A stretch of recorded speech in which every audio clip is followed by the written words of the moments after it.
안녕하세요. 오늘도 찾아주셔서 감사합니다. 오늘은 서울특별시 광진구에 거주 중인 손순옥 할머니가 보내주신 사연입니다. 무슨 일이 있었는지 제보된 사연 바로 읽어드리겠습니다. 들어보시고 손순옥 할머니께 따뜻한 위로든 따끔한 조언이든 해줄 수 있는 말이 있으면 말씀해 주시길 바랄게요. 이야기를 들으시면서 여러분의 경험에 비추어 볼 때 이런 상황을 어떻게 해결하셨는지, 혹은 주변에서 비슷한 경험을 한 분이 계셨다면 그분들은 어떻게 대처하셨는지 공유해 주시면 좋겠습니다. 좋아요와 구독 그리고 알림 설정 눌러주시면 올라오는 사연 함께 들어보실 수 있습니다. 그럼 사연 바로 읽어드리겠습니다. 안녕하세요. 저는 몸이 불편한 남편과 오순도순 살고 있는 60대 아주머니입니다. 우연히 TV 드라마를 보는데 기업 회장의 재산을 두고 싸우는 형제들의 이야기가 나오더라고요. 그걸 가만히 보고 있자니 저도 모르게 헛웃음이 새어나왔습니다. 이쯤 되니 제게 무슨 사연이 있는지 궁금하시죠? 그럼 기가 막히고 코도 막힐 저의 이야기를 들어보세요. 중매로 만난 남편은 첫인상이 그리 좋진 않았습니다. 낡은 정장에 삐뚤어진 넥타이가 제 눈엔 조금 촌스럽게 보였거든요. 그런데 시간을 두고 지켜보니 사람이 아주 진국이더라고요. 조심스러운 말 하나하나에 진심이 느껴졌고 어린애처럼 맑은 눈빛은 그 사람의 순수한 마음을 비추고 있었죠. 시골에 살고 계시다는 부모님께 안부 전화를 하기 위해 공중전화에 달려가는 모습은 그 사람의 됨됨이를 알 수 있었습니다. 그렇게 전 그 남자에게 조금씩 마음을 주었고 결국 연애 1년 만에 혼인신고서에 도장을 찍었습니다. 남편은 도배 기술자였는데 솜씨가 아주 좋아서 일이 끊이질 않았어요. 저와 결혼하기 전에 이미 서너 명의 기술자를 데리고 있을 정도로 자리를 단단히 잡고 있었죠. 당시에는 아파트 건설 붐이 일어서 벌이도 상당히 괜찮았습니다. 그래도 몸을 쓰는 일이니 얼마나 고되겠습니까? 하지만 남편은 추운 겨울에도 더운 여름에도 인상 한 번 찌푸리지 않고 자신의 일에 책임을 다하는 성실한 사람이었습니다. 당연히 제게도 한없이 자상한 남편이었고요. 우리 두 사람은 큰 부침 없이 행복한 가정을 꾸렸습니다.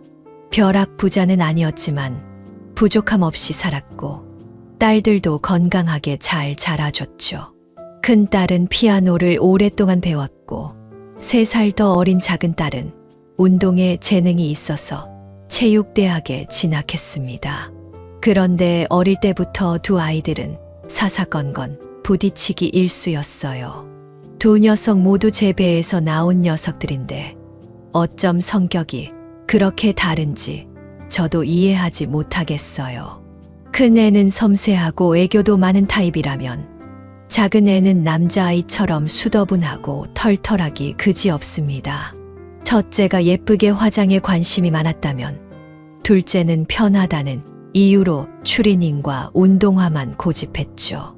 첫째가 남자친구 앞에서 아양을 떨고 있을 때 둘째는 남자애들이랑 축구를 하며 땀을 흘렸죠.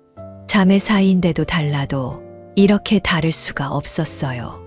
이렇게 판이하게 다른 두 아이들이 어릴 적부터 얼마나 싸웠겠습니까? 언니는 왈가닥 같은 동생에게 눈을 흘겼고 동생은 새침한 언니를 무시하기 일쑤였죠. 그래도 두 녀석 모두 나쁜 애들은 아닙니다. 각자의 개성이 너무 뚜렷한 탓일까요? 애들을 키우다 보면 아이들 성향을 금방 알 수 있잖아요. 제가 보기엔 첫째는 눈치가 빨라서 자기 실속을 잘 챙기는 스타일이고 둘째는 제 감정을 바로 드러내는 성격이라 다소 손해를 보는 쪽에 가까워요. 그 때문일까요? 제가 봐도 남편은 둘째보다 첫째를 더 아꼈습니다. 어쩌면 당연한 일일지도 모르겠어요. 첫째는 어릴 적부터 제 아빠한테 애교를 많이 부렸거든요. 그러니 애교는커녕 잘 웃지도 않는 둘째보다 사탕 하나라도 더 받을 수밖에요. 그래도 작은 애는 불평 하나 없이 잘 컸습니다. 사주면 사주는 대로, 안 사주면 또 없는 대로 그렇게 무던하게 살았죠. 반면 첫째는 자기가 원하는 게 있으면 제 아빠한테 이렇게도 했다가 저렇게도 하는 편이고요. 아빠, 이번 주말에 할머니 해달래요? 할머니네. 주희가 어쩐 일이냐? 외동아들인 아빠가 할머니 할아버지를 얼마나 끔찍이 생각하는지 눈치 빠른 딸아이가 왜 모르겠어요. 아빠 얼굴에 그리운 어머니라고 쓰여 있으니까 함께 가자고 하는 거죠. 정말? 내가 보기엔 우리 주희 아빠한테 뭔가 바라는 게 있는 것 같은데. 헤이, 그걸 어떻게 아셨어요?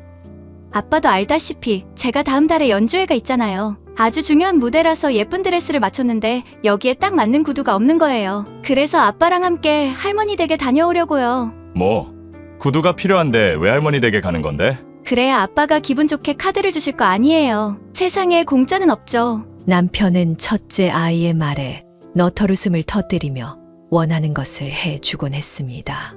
뭐 그렇다고 해서 남편이 자식들을 편애하며 키웠다는 건 절대 아니에요.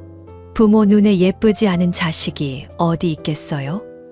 그저 사랑을 주는 방식이 조금 다를 뿐이겠죠. 그리고 사실 그런 게 뭐가 그렇게 중요하겠습니까?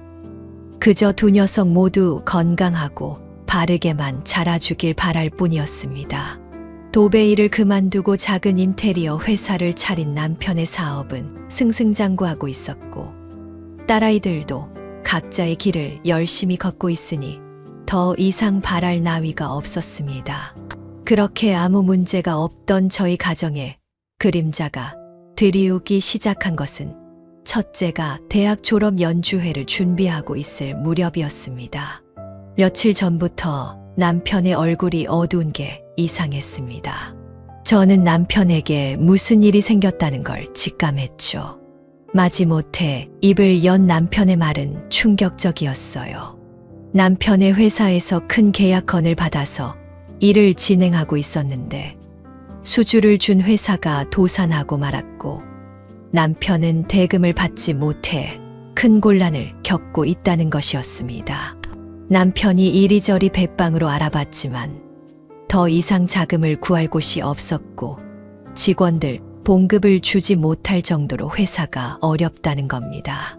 그 말을 듣는데 가슴이 철렁 내려앉더군요. 도배풀을 온몸에 묻히면서 살던 시절부터 지금까지 남편은 조금씩이라도 계속 성장해 왔습니다. 그런 든든한 남편이 나락으로 떨어질 위기라는 소리를 들으니까 몸이 벌벌 떨리더라고요. 이제 마지막으로 남은 게 저희가 살고 있는 아파트뿐이랍니다. 남편이 제 손을 꼭 붙잡으며 너무 미안하지만 아파트를 처분해야 할 것 같다고 하더군요. 제 고민은 길지 않았습니다. 남편이 힘들다는데 작은 집에서 살면 좀 어떻습니까? 모두가 남편에게 등을 돌릴 때 가족이라도 남편의 힘이 돼 주어야 했습니다. 갑작스러운 이사에 아이들은 혼란스러워했어요. 널찍한 아파트에서 살다가 방 2칸짜리 낡은 주택에서 산다는 게 애들한테는 쉽지 않았을 거예요. 저는 아빠가 재기할 때까지만 참아보자며 아이들을 다독였습니다. 하지만 결국 남편의 회사는 쓰러지고 말았습니다. 아파트까지 팔았지만 밀려드는 빚의 압박을 견디지 못한 것이었죠. 그렇게 남편은 수십억의 빚을 지고 백기투항하고 말았습니다. 한동안 남편은 정신을 차리지 못했어요. 어떻게 할 도리가 없다는 걸 뻔히 알면서도 매일 집 밖으로 나가서 쓸데없는 방황을 했죠. 날이 갈수록 남편은 피폐해져만 갔고 이대로 남편을 방치하면 큰일이 날 것만 같았습니다. 여보, 나 내일부터 일 나가요. 무슨 일인데? 건물 청소하는 일이에요. 월급이 제법 괜찮아요. 우리 네 식구 먹고 살기엔 부족하지 않을 정도니까 이제 걱정은 그만해요. 여보, 당신 지금까지 열심히 살아왔잖아요. 사람이 살다 보면 오를 때도 있고 떨어질 때도 있겠죠. 하지만 중요한 건 인생을 포기하지 않는 거잖아요. 그러니까 당신 너무 자책하지 말아요. 남편의 표정엔 복잡한 감정이 스치더군요. 제가 한 말에 많은 생각이 드는 것 같았습니다. 그리고 이내 남편은 공사장에 나가 막노동을 찾았다 하더라고요. 당장 할 수 있는 일부터 해야겠다며 저에게 기미한 미소를 보였습니다. 그렇게 우리 두 사람은 처음부터 다시 시작한다는 마음으로 다시 일어섰습니다. 비록 그 전보다 불편한 점은 많았지만 비참하다는 생각은 조금도 하지 않았어요. 저에겐 커다란 집보다 가족이 더 소중했거든요. 하지만 큰애에게는 꼭 그렇지만은 않았나 봅니다. 피아노를 전공한 첫째에게 물질적인 뒷받침은 굉장히 중요했거든요. 특히 세계적인 피아니스트를 꿈꾸던 아이에게는 더 큰 상실감이 있었을 겁니다. 아빠, 저 정말 거기서 꼭 공부하고 싶어요. 어떻게 안 돼요? 이런 기회 흔치 않단 말이에요. 주희야, 나도 아는데 아빠가 지금 그렇게 큰 돈이 수중에 없어. 내가 더 알아보긴 하겠지만 아무래도 유학은 어려울 것 같구나. 아빠, 그 학교 다른 애들은 못 들어가서 안달이랄까요? 그런 학교가 절 받아준다잖아요. 남들은 빚이라도 내서 갈 거예요. 그런데 아빠가 나한테 어떻게 이래요? 첫째는 외국의 유명 음대에 입학할 수 있는 기회를 받았지만 저희는 1년에 수천에 달하는 유학비를 도저히 감당할 수가 없었죠. 그런 첫째를 뒷바라지에 주지 못하는 저희의 마음은 찢어질 듯 아팠습니다. 하지만 첫째는 포기할 수가 없던 모양입니다. 아빠, 그럼 입학 등록금만 어떻게 좀 해주세요. 생활비는 제가 벌어서 어떻게든 해볼게요. 그 정도면 해줄 수 있잖아요. 그런 첫째의 고집을 이기지 못하고 남편은 고개를 끄덕였습니다. 그래, 알았다. 내가 어떻게든 해볼게. 그러니까 아빠한테 시간을 좀 주겠니? 남편이 무슨 생각으로 그런 큰 돈을 마련하겠다고 하는지 전 걱정부터 앞섰더라고요. 여보, 어떻게 하려고 그런 약속을 덜컥한 거예요? 그 학교 등록금 꽤 많아요. 알고 있는데 애가 저렇게 가고 싶어 하는데 어떻게 무슨 수를 써서라도 마련해 봐야지. 남편은 자기가 다 알아서 하겠다며 제 어깨를 다독였지만 저는 불안한 마음을 거둘 수가 없었습니다. 그리고 얼마 지나지 않아 제 불안이 현실로 나타나 저희 가족을 덮쳤습니다. 남편이 사고로 병원에 옮겨졌다는 연락을 받는 순간 하늘이 와르르 무너지는 것만 같았어요. 어딜 얼마나 다쳤는지 묻지도 못하고 부랴부랴 병원으로 달려갔죠. 중환자실에 누워있는 남편의 모습은 시체와 다름없었습니다. 온통 피투성이에 손가락 하나 까딱하지 못하고 두 눈만 감고 있는데 저는 그대로 남편이 죽는 줄로만 알았습니다. 사고 현장에 함께 있던 동료분이 제게 사고 상황을 설명해 주더군요. 원래 남편이 하던 일이 아닌데 수당을 더 준다는 말을 듣고는 자진해서 위험한 일에 나섰다는 거였죠. 남편의 모습이 선명하게 그려지더군요. 한 푼이라도 더 돈을 벌어야겠다는 생각에 험한 일도 마다 않고 달려들었을 겁니다. 어떻게든 큰아이를 유학 보내기 위해 물불을 가리지 않았을 것이 뻔했습니다. 의사가 심각한 표정으로 제게 말하더군요. 큰 중상을 입은 남편은 의식을 찾지 못하고 있고 응급수술을 진행한다고 해도 목숨을 잃을 수도 있다는 거였습니다. 그 말을 듣고 저는 숨이 막히는 듯한 기분이 들었습니다. 무거운 철근에 깔려 장기가 많이 손상되고 특히 얼굴과 왼쪽 다리가 크게 다쳤다고 설명했습니다. 다행히 살아남을 수 있다고 해도 다리를 쓰지 못할 확률도 있다는 겁니다. 저는 의사 선생님께 빌었어요. 죽지만 않으면 된다고, 다리를 쓰지 못해도 되니까 목숨만 살려달라고 싹싹 빌었죠. 남편은 8시간이 넘는 대수술을 받고서야 겨우 목숨을 건질 수 있었습니다. 의사의 말대로 남편의 신경이 많이 손상돼 왼쪽 다리가 마비되고 말았습니다. 얼굴뼈도 함몰돼서 얼굴이 크게 일그러져 있었죠. 하지만 저는 남편이 숨을 쉬고 있다는 것 하나만으로도 감사했어요. 얼굴이 흉해져도 다리를 쓰지 못해도 남편이 제 옆에 있다는 사실이 무엇보다도 중요했습니다. 긴 치료와 재활을 포함한 석 달의 병원 생활 끝에 남편은 겨우 퇴원을 할 수 있었습니다. 자신의 몸이 예전과 다르다는 것에 적응하지 못한 남편은 크게 낙담했습니다. 그럴 겁니다. 한순간의 장애를 가지게 됐는데 누구라도 낙담하지 않겠습니까? 그렇지만 저는 무너지는 남편을 바득바득 일으켜 세웠습니다. 다리 하나가 아니라 사지를 전부 쓰지 못한다고 해도 절대 포기하지 않을 거라고 말했어요. 그러니 당신도 포기하지 말고 이 악물고 살라며 용기를 북돋아 주었습니다. 우리는 서로를 부둥켜 안고 얼마나 울었는지 모릅니다. 그래도 남편은 강한 사람이었습니다. 출구가 보이지 않는 구렁텅이 속에서 빠져나오기 위해 있는 힘을 다했습니다. 시간이 조금 걸리긴 했지만 자신의 장애를 받아들이며 남편은 조금씩 자신감을 찾기 시작했습니다. 여보, 나 일을 좀 해볼까 해. 그 몸으로 무슨 일을 해요? 주희 아빠, 돈은 내가 벌 테니까 당신은 건강만 신경 써요. 아니야. 이런 몸이라도 분명 할 수 있는 일이 있을 거야. 내가 감당할 수 있는 일을 찾아볼 테니까 너무 걱정하지 마. 저는 너무 걱정이 됐지만 그런 남편을 지켜보기로 했어요. 다리가 불편하다고 아무것도 하지 못하게 한다면 오히려 남편을 더 힘들게 하는 걸지도 모르니까요. 남편이 스스로 뭔가를 해낼 수 있다는 성취감을 느낀다면 더 빨리 기운을 차릴 수도 있으니까요. 남편은 하루가 멀다 하고 일을 찾아 돌아다녔습니다. 하지만 흉한 얼굴에 다리 하나를 쓰지 못하는 사람을 채용하는 곳은 없었어요. 그래도 남편은 포기하지 않았습니다.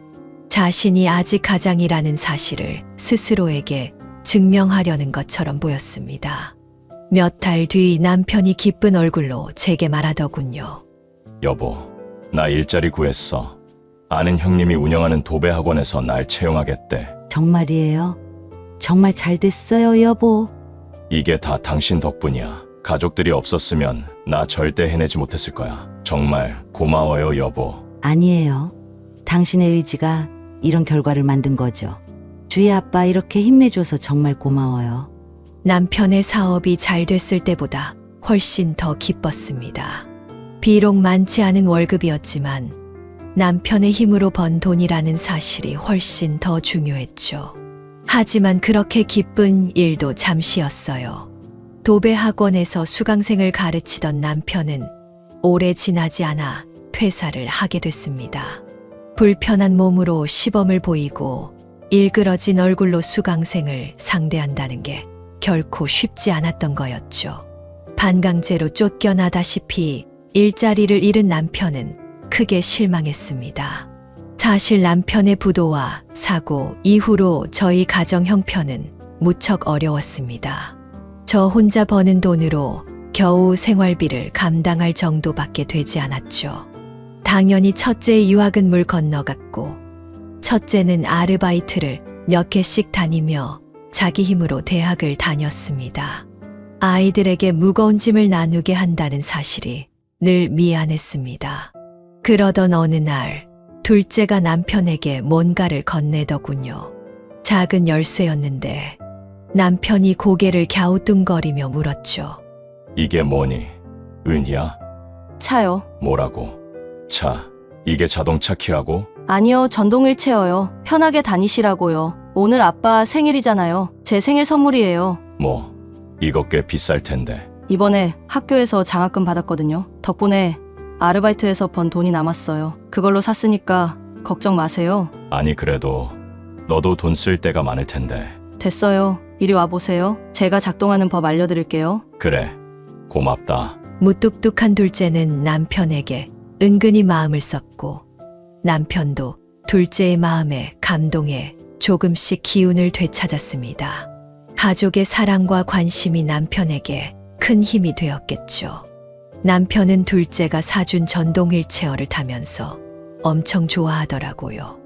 조작이 익숙해지자 동네 이곳저곳을 돌아다니며 이것저것 주워 폐지를 팔기도 했어요.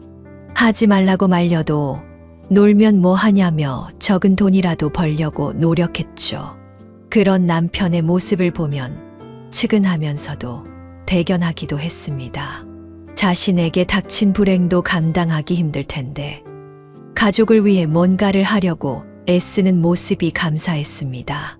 남편의 아픔은 커다란 파도와 같았지만 이 또한 지나갈 거라고 생각하며 하루를 열심히 살았습니다.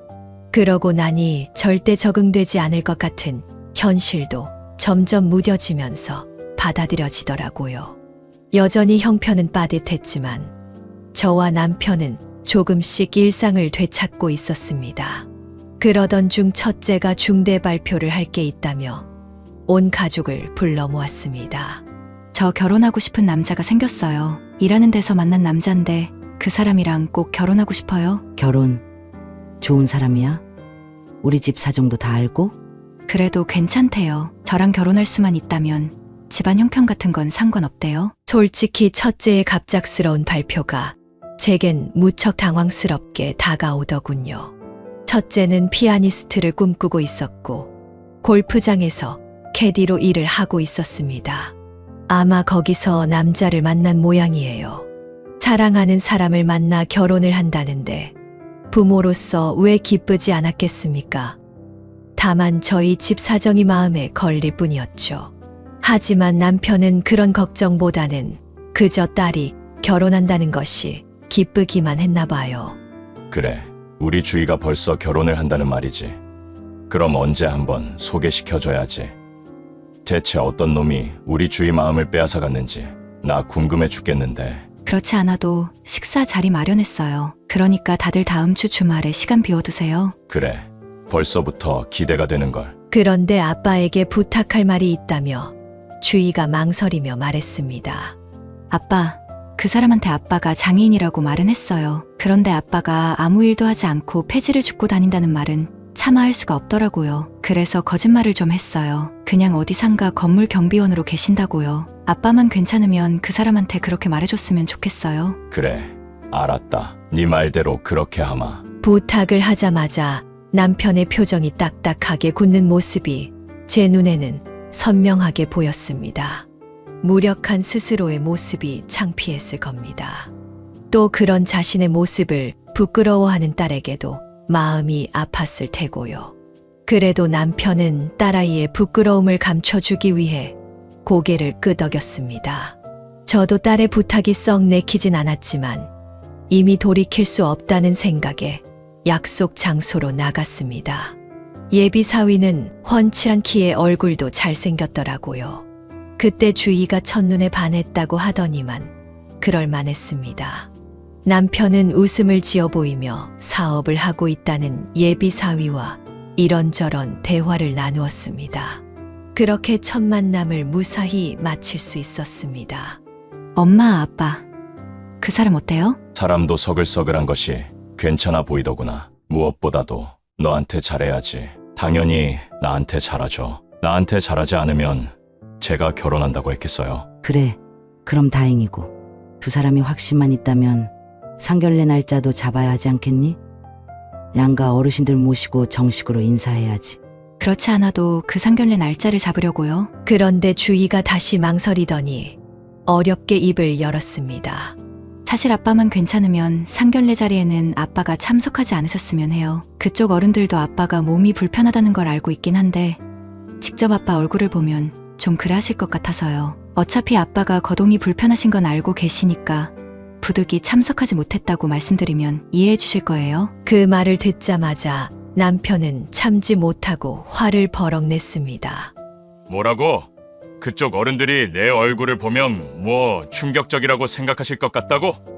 주희, 너는 이런 아빠가 창피해 죽겠어? 그런 말이 아니잖아요. 솔직히 우리도 아빠 얼굴이 정상이 아니라고 생각하는데 남들이 보면 당연히 놀랄 수 있죠. 상견례 자리가 괜히 어색해질까봐 그런 거잖아요. 뭐, 아빠 얼굴 때문에 상견례 자리가 어색해진다고? 너 진짜 그렇게 생각하는 거니? 아빠가 기분 나쁠 수 있는 건 알겠어요. 그런데 이게 그렇게 어려운 부탁이에요? 이 정도쯤은 해줄 수 있는 거 아니에요? 만약 아빠가 고집대로 상견례 자리에 나갔는데 결혼이 깨지면요? 그럼 아빠가 책임질 수 있어요? 고개를 빳빳이 세운 첫째가 남편에게 소리치는데 저도 더 이상 참을 수가 없겠더라고요. 시끄러워. 너 아빠가 누구 때문에 다쳤는데 그딴 소리를 해. 이렇게 결혼할 거면 다 집어치워. 나도 그런 집안의 사위로 맞고 싶지 않아. 엄마는 양심의 가책도 없어요? 저 아빠 때문에 평생 치던 피아노도 포기했어요. 유학도 가지 못했고요. 피아니스트의 꿈도 이루지 못했어요. 피아노 건반을 치던 제가 골프 가방 들고 다니면서 시중 들고 있다고요. 그런데 겨우 이런 부탁도 들어주지 못한다고요? 그게 부모로서 할 말이에요? 너 정말 끝까지 이렇게 나올 거니? 차라리 이럴 거면 결혼하지 마. 이제 겨우 좋은 사람 만나서 결혼하게 됐는데 부모가 앞길을 막는다는 게 말이 돼? 그깟 상견례 자리 한번 참아달라는 게 그렇게 큰 부탁이냐고. 도끼를 품은 눈으로 악다구니를 치며 소리치는 주희가 진짜 제 자식이 맞는지 의심스러웠습니다. 한순간에 죄인이 되어버린 우리 두 사람은 그런 첫째에게 아무 반박도 하지 못했죠. 그런데 가만히 그 상황을 지켜보던 둘째가 벌떡 일어서더니 첫째의 머리채를 와락 휘어잡는 게 아니겠어요. 야, 김주희! 너 남자한테 홀려서 정신이 아예 나가버렸구나? 아빠 얼굴이 어때서? 아빠 얼굴이랑 다리가 너랑 내 입구멍에 밥 먹이려고 저렇게 된 거야. 그런데도 그딴 소리가 나와? 넌 정말 인간도 아니야. 얼마나 대단한 집안에 시집 가려고 엄마 아빠 가슴에 대못을 박아? 야, 너 오늘 죽었어. 둘째는 머리채를 잡아당기며 첫째에게 분노를 쏟아냈습니다. 제가 겨우 말리긴 했지만 사태는 이미 돌이키기 힘들 정도로 심각해져 있었죠. 그 난리가 났던 날 밤, 잠을 이루지 못한 남편은 무슨 생각에 빠져 있는지 침대에 가만히 누워 밤새 눈만 껌뻑거렸습니다. 여보, 다 잊어요. 주희가 원래 철딱서니가 없잖아요. 결혼하고 싶다는 생각에 막말이 튀어나온 거예요.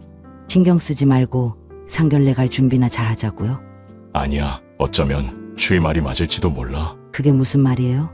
내가 주희를 위해서 해준 게 하나도 없잖아. 내가 못나서 주희 꿈도 다 포기하게 만들었잖아. 이제 걔한테는 사랑하는 사람이랑 행복한 가정을 꾸리는 게 마지막 꿈일 텐데 얘가 그거마저 막을 수는 없는 거잖아. 여보, 난 괜찮으니까 주희 말대로 하자. 난 몸이 많이 불편해서 상견례에 참석할 수 없다고 당신이 사돈 어른들께 잘 말씀드려. 남편이 어두운 표정으로 그런 말을 하는데 얼마나 속이 상하던지 마음 같아서는 남편 손목을 붙들고 상견례 자리에 가고 싶었습니다. 하지만 남편의 결심은 너무 완고해서 꺾을 수가 없었어요. 결국 저는 첫째와 단둘이 상견례에 참석했고 예비 사돈 댁과 인사를 나누었습니다. 하지만 그 기쁜 자리가 제게는 가시방석처럼 느껴졌어요.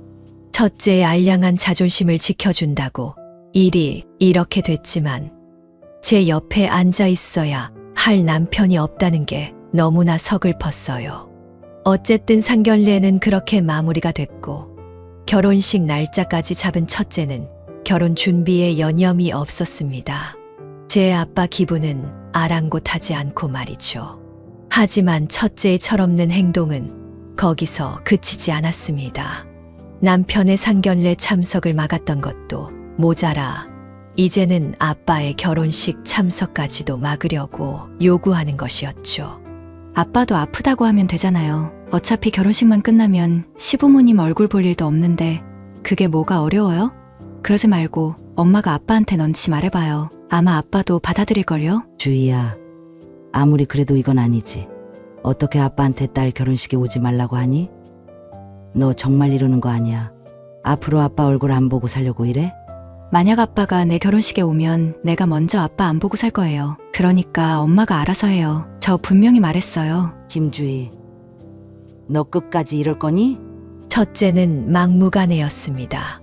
그녀에게 남편은 든든한 아빠가 아니라 거추장스럽고 부끄러운 걸림돌밖에 되질 않았습니다. 아무리 말해도 고집을 피우는 딸애를 설득할 수가 없었어요. 그렇지만 저 역시 남편에게 그런 말을 꺼낼 수가 없었죠. 제가 말을 하지 못한다는 걸 안 첫째는 폭주하기 시작했습니다. 남편에게 단도직입적으로 말을 해버린 거죠. 아빠도 제 마음 이해하죠. 시아버님이 그 지역에서 정말 유명한 유지세요. 그런데 제가 목발 짚은 아빠랑 신부 입장을 해봐요. 시아버지 체면이 뭐가 되겠어요. 그러니까 아빠, 이번 한 번은 저를 위해서 이해해주세요. 네? 초점을 잃은 눈으로 어금니를 꽉 깨문 남편은 아무 말도 하지 못하더군요. 눈에 넣어도 아프지 않을 만큼 예뻐했던 딸이 이렇게 배신을 해버렸으니 남편 가슴이 얼마나 아팠을까요? 남편이 무거운 음성으로 겨우 입을 열었습니다. 그래, 내가 부끄럽다는데 갈 수 있겠니? 알았다. 네 말대로 결혼식에 가지 않으마. 그러니까 편하게 쉬고 올리거라. 그래요. 이해해줘서 고마워요, 아빠. 남편에게 확답을 받은 첫째는 제 목적만 달성하고 돌아서 버렸죠. 그 소식을 들은 둘째는 쌩난리를 피우며 언니한테 전화를 걸었죠. 하지만 첫째는 요지부동이었어요. 둘째가 아무리 펄쩍펄쩍 뛰어도 눈 하나 깜빡하지 않았죠. 둘째는 자기도 언니 결혼식에 가지 않을 거라면서 이제 다시는 언니 얼굴 보지 않겠다고 선언해 버리고 말았습니다. 그렇게 결국 남편과 둘째 없이 첫째의 결혼식은 치러졌습니다. 남편은 제게 괜찮다고 말했지만 괜찮을 리가 있겠습니까? 남편의 가슴엔 씻을 수 없는 상처가 남았을 겁니다. 첫째는 그렇게 분가를 해서 잘 살았어요. 그러고 나서는 저한테도 연락을 하는 일이 드물었죠. 자식 키워봤자 아무 소용없다는 말이 바로 이런 건가 싶더라고요. 솔직히 전 첫째가 아빠에게 사과하고 마음을 풀어주길 기대했습니다. 첫째는 어릴 적부터 애교를 떨어서 아빠 기분을 좋게 만드는 재주가 있었거든요. 하지만 그런 제 바람은 이루어지지 않았어요. 첫째는 마치 이민이라도 가버린 것처럼 소식이 뜸했습니다. 그렇게 시간이 흐른 뒤 저희에게 슬픈 소식이 하나 전해졌습니다. 몇 년 전 시아버지를 잃고 홀로 계신 시어머니께서 돌아가셨다는 것이었죠. 고령이긴 하셨지만 갑작스럽게 세상을 떠나시는 바람에 외동아들인 남편의 슬픔은 무척 컸습니다. 첫째는 시어머니의 장례에도 바쁘다는 핑계로 참석하지 않았어요. 제 자식이지만 너무하다 싶었습니다. 하지만 어쩌겠습니까? 다 커서 제 품을 떠난 자식을 이래라 저래라 할 수도 없는 노릇 아니겠어요. 그렇게 시어머니를 떠나보내고 얼마 지나지 않아 저를 깜짝 놀라게 할 만한 소식이 들려왔습니다. 시어머니가 살던 집과 임대를 줬던 농밭은 자연스럽게 남편에게 상속이 되었는데 마침 그 지역에 고속도로가 뚫리고 개발 지역으로 선정이 됐다는 거였죠. 그 덕에 토지 보상을 받게 되었는데 그 금액이 깜짝 놀랄 만큼 많았습니다. 우리 가족을 힘들게 한 큰 빚을 모두 청산하고도 절반이 넘게 남더라고요. 우리 가족은 뜻밖의 행운에 어리둥절했어요. 이게 꿈인지 생시인지 모를 정도로 말입니다. 그렇게 허덕이던 우리 집 살림살이가 한숨에 확 펴진 거죠. 남편과 저는 제일 먼저 구질구질한 집을 벗어나 현대적인 아파트를 한 채 샀습니다. 그리고 그동안 참고하지 못했던 일을 즐기면서 살기로 했죠. 여보, 그동안 정말 고생 많이 했어. 이제 됐다. 이제 당신 고생시키지 않아서 너무 다행이다. 주희 아빠, 그런 말 하지 마요. 당신이 열심히 사니까 복이 찾아온 거예요. 잘 참아줘서 정말 고마워요. 남편은 이제야 가족들한테 면이 선다면서 눈물을 글썽이며 좋아했어요. 그런 남편의 모습에 저도 정말 행복했습니다.